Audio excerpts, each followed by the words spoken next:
Hey, so if you're getting an API error on PC in Mailchimp, yeah, like integrations failing, requests not working, or data not syncing, that can be really frustrating.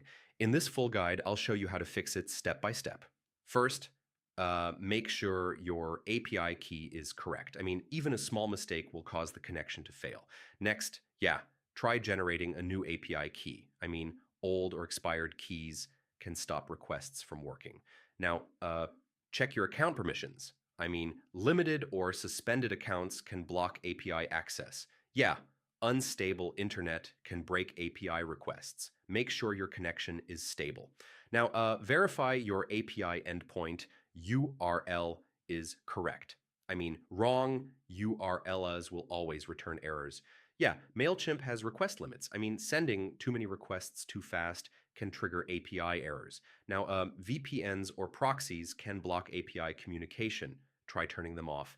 Yeah, test your API using tools like Postman or a browser request. I mean, this helps identify where the error is coming from. If nothing works, check if Mailchimp servers are down. I mean, system outages can break API connections globally.